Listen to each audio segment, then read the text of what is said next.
enpresan euskera txertatzea behar bada ez da zuzenean neurgarria. Azkenen horrek, hemen Gipuzkoan egon da daukagun kultura eta euskera enpresan erabiltzea, berez oinarrizko gauza bat bezala ulertzen dugu, eta bai horrek suposatzen du lan giroa eta kultura euskaldun batean garapen pertsonal hori era gertutasunetik askoz hobeto izatea.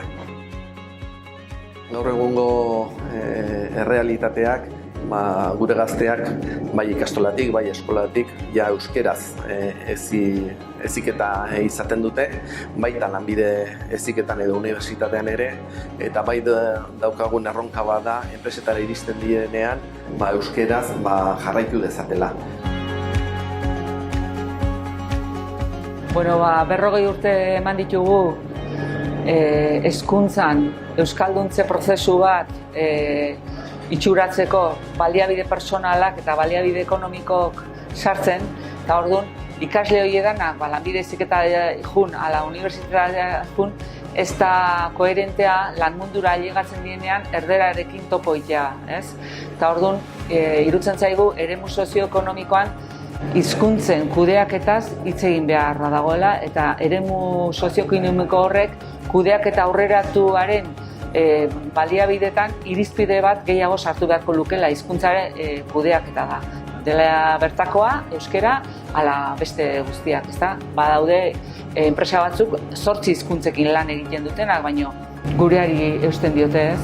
Eta gaina Gipuzkoako Foru Aldundi bezala aigea sustapen ekonomikoko departamentuarekin lanketa bat egiten, Gipuzkoa kontutan hartuta, datu soziolinguistikoei begiratuta, lurraldea, hau da, Gipuzkoa, eremu sozioekonomikoa eta euskerak, ze bide hartu behar duen lanketan ari gea, eta esperientzia piloto batzuk martxan jarriko ditugu aurki.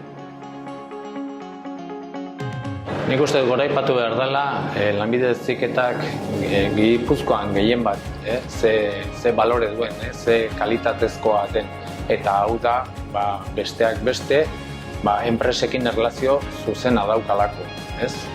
Lanbide heziketak eraldatzen ditu enpresak, eta aldi berean enpresak ere eraldatzen du lanbide heziketa bera. Guri udaletxetik herrigintza tokatzen zaigunoi, balioan jartzen dugu ere beste transversalak diren gaiak ere lantzea, besteak beste hizkuntzarena. Kasu honetan, Cartonajes Limusin den enpresa honek arlo horretan egiten duen lana, azkenean udaletxeak eta Tolosako herri guztiak jasoko. Garrantzitsua da, batipat euskara gure hizkuntza dalako, eta gu egunerokotasunen euskaraz moldatzen galako eta euskara erabiltzen dugulako. Guk lanbide heziketako ikasleak praktikatan hartzen denbora asko da markigu. Egizan da, azkeneko 6-7 urtetan hartzen ari gea. Garrantzitsu da baita guretzat lehen esan dizueten bezala ikasle hauek euskara jakitea, gure egunerokotasuna euskaraz delako. Lanbide heziketa duala euskeraz egiten duten ikasleak urtetik urtera zorionez geroz eta gehiago dira. Baina horretarako lantokiak behar ditugu, ikasle hauei aukera hauek ematen dizkietenak.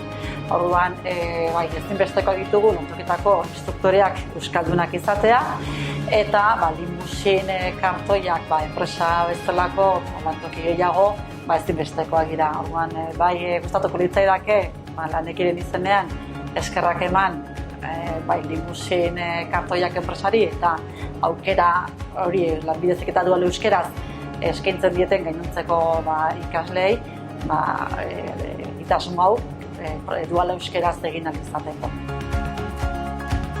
Lanbide heziketa duala euskeraz egitasmoak baditu bi baliabide.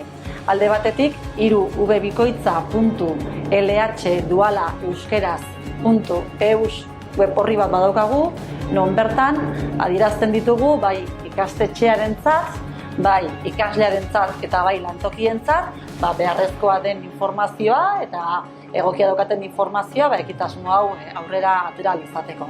Eta bestetik ere marka bat sortu dugu, lanbide heziketa dual euskaraz marka, eta marka honekin Adierazi nahi dugu, ze lantokik eskaintzen duten aukera hau ikasleek dual euskaraz egin ahal izateko.